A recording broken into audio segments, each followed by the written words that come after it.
मित्रों, मैं आपको बताऊं कि मेरे पिताजी ये सोचते थे कि मैं अपने किसी बेटे को वकील बनाऊं। उन्होंने देखा कि सबसे अधिक झूठ बोलने वाला कौन है, तो मेरा नंबर आया। वाह। तो उन्होंने कहा वकालत कर लो। मैंने अभी वकीलों की तमाम बात हुई, कह रहे थे कि मैं वकील हूं। तो मित्रों, मैंने एलएलबी की कोर्ट 300 में कोर्ट खरीदा और बाद में उसे 500 में बेचा। अच्छा। तभी से मुझे समझ में आया कि इसमें बहुत फायदा है। लेकिन जब मैं पहली बार कोर्ट गया, एक मुवक्किल मेरे पास आया। उसने पूछा मेरा केस लड़ोगे? मैंने कहा उसी के लिए तो ये सब शुरू है। बोले क्या फीस लोगे? मैंने कहा 5,000 रुपए। अब वो चल दिया। मैंने कहा कहाँ जा रहे हो? बोले तुम सस्ते वकील हो क्या? वो चला गया। 5-6 महीने बाद मिला।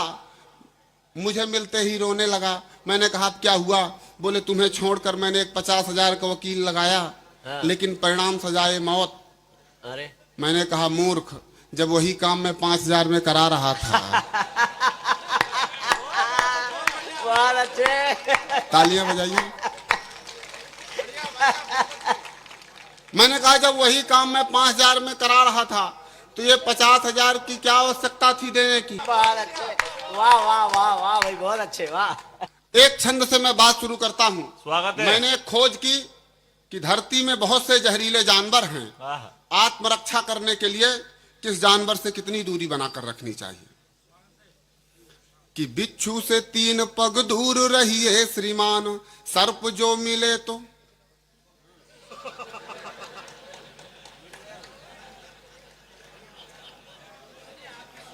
राम लक्ष्मण भरत शत्रुघ्न। वो नहीं है, ये 4 यूं आए हैं कि नीचे में तो 4 ही लगेंगे। अच्छा अच्छा अच्छा, तो बुजुर्गों को देखें, इधर क्या देख रहे हैं? स्वागत है। आहा पंडित कि जी। बिच्छू से 4 पग, बिच्छू से 3 पग दूर। मैं गणित का आदमी हूं, देखिए कभी गलती हो जाती है। अब देखिए क्या है कि दादा बैठे हैं, जैसे अब बुजुर्ग हैं, मथुरा से आए हैं। अब उन्हें ठीक से सुन लीजिएगा। हाँ। क्योंकि देखिए मैं तो अगली बार भी आ सकता हूं। बुजुर्गों का कोई भरोसा नहीं। अब मैं खबर तो आएगी। खबर तो आएगी ही। कि बिच्छू से 3 पग दूर रहिए श्रीमान, सर्प जो मिले तो 8 पग भाग जाइए। और सिंहों से 12 पग दूरियां बनाए रखें, भालू जो मिले तो पेड़ पर चढ़ जाइए। और विष खोपड़ा से आप 20 पग दूर रहें, प्रेत जो मिले तो हनुमत गुण गाइए। किंतु धोखे से भी यदि भ्रष्ट नेता मिल जाए, मेरी बात मानिए अदृश्य हो ही जाइए।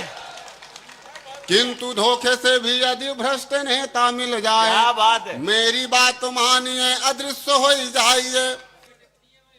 तब एक छंद पढ़ना चाहता हूं। 1 साल पीछे जाइए। पिछले दिनों मैं गांव गया तो पिताजी ने कहा इधर उधर घूमते रहे तो एक आध बैल ले आओ खेत में काम करने के लिए। तो मैं एक बैल विक्रेता के पास में गया। मैंने कहा जरा एक आध बैल दे दो। तो उसने पूछा किस तरह का बैल चाहिए? मुझे जिस तरह का लेना था मैंने उससे बात की। कि एक पशु विक्रेता से मैंने कहा श्रीमान, नीच हो स्वभाव ऐसा पशु बतलाइए। एक पशु विक्रेता से मैंने कहा श्रीमान, नीच हो स्वभाव ऐसा पशु बतलाइए। पैर और सींग दोनों एक साथ मारता हो, बांका हो लड़ाका चाहे जिससे लड़ाई है। अब बोला विक्रेता कि ऐसा कोई पशु पास नहीं, आप पशुता का यूं मजाक ना उड़ाइए। और नीच दुराचारी भ्रष्टाचारी पशु चाहते हैं, श्रीमान चले जाइए। नीच दुराचारी भ्रष्टाचारी पशु चाहते हैं, श्रीमान चले जाइए। और एक खोज और मैंने की कि हर काम करने से कोई ना कोई परिणाम मिलता है, लेकिन आप सब एक फालतू का काम करते हैं जिसको करने से कोई परिणाम नहीं मिलता। हर काम का अपना परिणाम है। कि अमृत पियोगे तो अमर हो जाओगे, बंधु विष पान करोगे तो यमधाम जाओगे। क्या बात है पंडित। अमृत पियोगे तो अमर हो जाओगे, बंधु विष पान करोगे तो यम धाम जाओगे। वाह। अब बुरा काम करोगे तो बदनामी हाथ होगी, नेक काम करोगे तो यश नाम पाओगे। वाह। और देश हित मारोगे तो फूल मालाएं मिलेंगी, प्रभु नाम जपोगे तो प्रभु धाम जाओगे। किंतु एक बात आप कान खोल सुन ले कि मतदान करोगे तो कुछ नहीं पाओगे। हाय हाय। किंतु एक बात आप कान खोल सुन ले कि मित्रों, मैं गर्व से कह सकता हूं कि मैं प्राइवेट शिक्षक हूं, हाँ मालूम है। क्योंकि सरकारी मिली नहीं। ऐसा नहीं है कि हमने कोशिश नहीं की। हमारे मध्य प्रदेश में ऐसे ऐसे लोगों को इंटरव्यू लेने का अधिकार दिया गया है कि हम इंटरव्यू देने गए तो पूछा कहां तक पढ़े हो, हमने कहा एमए, बोले बीए क्यों नहीं किए।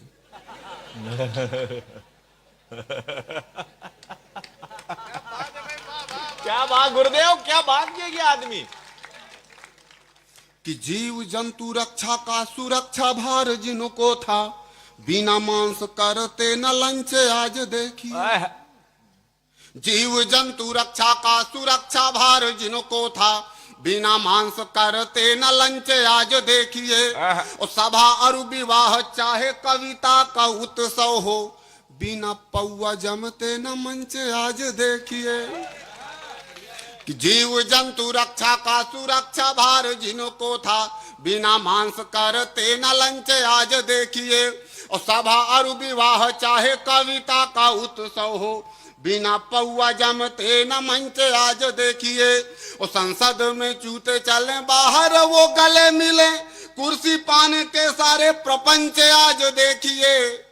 और डॉक्टर और इंजीनियर की नियुक्ति आज कर रहे हैं जो अंगूठा छाप सरपंच आज देखिए। डॉक्टर और इंजीनियर की नियुक्ति आज कर रहे हैं यही हो रहा है जो अंगूठा। और एक छंद और सुना देता हूं, स्वागत है मित्रों। असंभव अलंकार, असंभव अलंकार, जिसमें 3 पंक्तियां कहती हैं कि ऐसा नहीं होगा, इसे केवल बुद्धिजीवी ही समझ सकता है। जो जो ताली बजाए समझिए वही बुद्धिजीवी।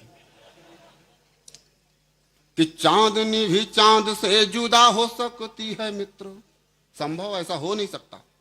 कि चांदनी भी चांद से जुदा हो सकती है मित्र, सूर्य भी जुदा हो सकता है आसमान से। श्वास प्रति श्वास से पवन जुदा हो जाएगी, रोशनी जुदा हो जाए भोर से बिहान से। और संभव हो फूल से भी खुशबू जुदा हो जाए, रागनी जुदा हो जाए स्वर से वतान से। किंतु उन क्रूर आतताइयों से कह दे कि कश्मीर जुदा नहीं होगा हिंदुस्तान से। किंतु उन क्रूर आतताइयों से कह दे क्या कि बात है भाई, कश्मीर जुदा नहीं होगा हिंदुस्तान से। और मित्रों, लोगों ने मुझसे पूछा कि क्या समाज में कुछ सकारात्मक नहीं दिखाई देता, सब कुछ नकारात्मक ही दिखाई देता है। तो मैंने तलाश की तो समाज में कुछ सकारात्मक तो नहीं दिखाई दिया, लेकिन नकारात्मक में ही मैंने कैसे सकारात्मक तलाश किया। जब वो खड़े होकर गाली दे रहे थे, वहां से मैंने छंद लिखना शुरू किया कि गालियों को देश गान लिखता हूँ श्रीमान, हार मिलती है उसे हार लिखता हूँ। क्या बात है। गालियों को देश गान लिखता हूँ श्रीमान, हार मिलती है उसे हार लिखता हूँ मैं। और चौराहे में छेड़छाड़ मुझको जो दिख गई, राधा कृष्ण वाला उसे प्यार लिखता हूँ मैं। और पेट चीर कर डॉक्टर पैसे मांगता है, सही मायने का उपचार लिखता हूँ मैं। और सरकारों में जो रात में घिनौने कृत्य देखे, दिन में उसी को सरकार लिखता हूँ मैं। सरकारों। और एक देश भी सुना देता हूं। रविन्द्रनाथ टैगोर के बाद देश का मैं दूसरा इतना समर्थ कवि हुआ जिसने इतने बड़े गीत लिखने की हिम्मत नहीं की, क्योंकि मैं बुद्धिजीवी हूं। नमन है मेरे हिंदुस्तान नमन है मेरे हिंदुस्तान। बढ़िया गीत है, गीत है, नमन है आय हाय। मेरे क्या हिंदुस्तान, बात है। नमन है मेरे हिंदुस्तान। यहाँ कुछ भूखे पड़े उतान, रहे कुछ हलवा पूड़ी छान। नमन है मेरे हिंदुस्तान, नमन है मेरे हिंदुस्तान। और एक मंत्री जी का निधन हुआ तो उनकी आत्मा ऊपर नहीं पहुंची। यमराज हैरान और परेशान हुए। यमराज ने यमदूतों बढ़िया को बात भेजा। सही है। देखें वो आत्मा कहाँ मिली। हाँ, कि एक मंत्री जी गए जीव यमलोक पहुंच ना पाया। एक मंत्री जी गए जीव यमलोक पहुंच ना पाया। और सांसत में यमराज ढूंढने को यमदूत पठाया। अटके थे कुर्सी में प्राण, नमन है मेरे हिंदुस्तान, नमन है मेरे। और बढ़िया। मित्रों, हमारे ग्राम पंचायत के सरपंच ने कलेक्टर के यहाँ आवेदन दिया कि हमारे ग्राम पंचायत में कोई भी व्यक्ति अनपढ़ नहीं है, और नीचे अंगूठा लगाया कि राम राज्य का गांव में मेरे अजब खींचा है खाका। बढ़िया। राम राज्य का गांव में मेरे अजब खींचा है खाका। और पिए बिलायती मधुरस अपने झूम रहे हैं काका। काकी हुई गईले प्रधान, नमन है मेरे हिंदुस्तान, नमन है मेरे। और इन बड़े कवियों के सामने कविता के समर्थन में चार पंक्तियां कहना चाहता हूं। अगर पंडित अशोक नागर लॉ ऑफ इंडिया लॉ में जाते हैं तो वहां भी कविता की बात करते हैं, ये गौरव की बात है। मुझे लगा कविता का धर्म क्या बचा कि सूरदास से अश्लील लिख रहे लाफ्टर बने कबीरा। आय हाय। सूरदास अश्लील लिख रहे लाफ्टर बने कबीरा। क्या बात है। और नीरस कविता रस खानों की दाम भक्ति में मीरा। तुलसी देख देख हैरान, नमन है मेरे हिंदुस्तान, आय हाय। नमन है मेरे हिंदुस्तान। और इतनी बड़ा एक गीत और सुनाना चाहता हूँ। हाँ, मैंने आपको बताया कि मेरे एक बेटा है, वो मेरा है, ऐसा मैं मानता हूँ। लोग माने या ना माने, हालांकि जो असलियत जानता होगा वो नहीं मानता बढ़िया होगा। है। मित्रों, पत्नी ने पिछले दिनों कहा कि इसे क्या बनाया जाए। हमने कहा तुम बताओ क्या बनाया जाए। उसने कहा कि इसे हम डॉक्टर या इंजीनियर बनाएंगे। हमने कहा हम इतने नासमझ नहीं हैं, हम इसे नेता बनाएंगे। उसने पूछा कुछ लक्षण दिखाई देते हैं क्या। हमने कहा लक्षण की क्या जरूरत है, कुलक्षण चाहिए। तो उसने पूछा इसमें क्या कुलक्षण है। मैं अपने बेटे के कुलक्षण बता रहा हूं हाँ, हाँ। स्वागत है। कि आंखों का ये राष्ट्रद्रोह जो उसकी आंखों में दिखाई देता है, हाँ, आंखों का ये। दादाजी आ गए हैं, वो गए थे ना।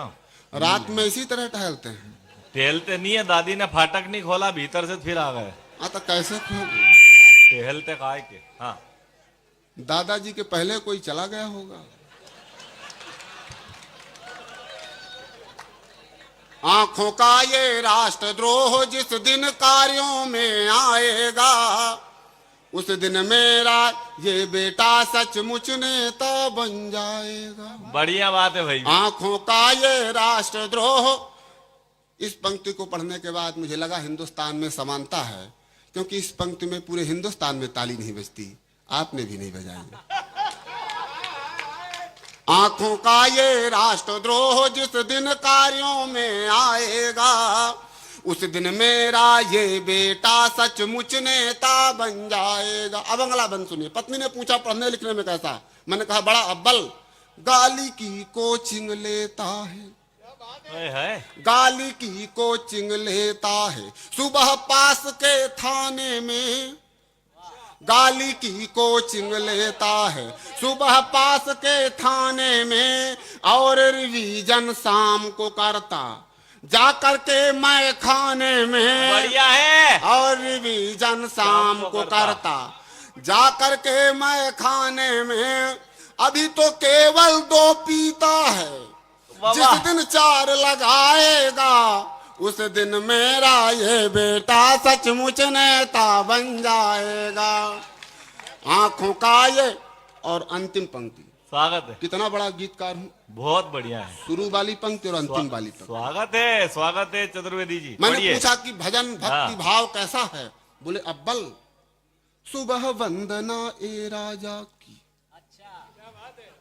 कलमाड़ी की पूजा है। सुबह वंदना ए राजा की, कलमाड़ी की पूजा है। सांझ आरती कनिमोझी की, है। देव न कोई दूजा है। सांझ आरती कनिमोझी की। स्वागत है भाई पंडित जी। अच्छा, आखिरी पढ़ रहा हूं इसलिए बजा रहे हैं। पता होता तो मैं शुरू से ही आखिरी आखिरी कह के पढ़ता हूं। स्वागत है। सुबह वंदना ए राजा की, कलमाड़ी की पूजा है। सांझ आरती कनिमोझी की, देव न कोई दूजा है। अरे वीरप्पन की परंपरा को आगे यही बढ़ाएगा। उस दिन मेरा ये बेटा सचमुच नेता बन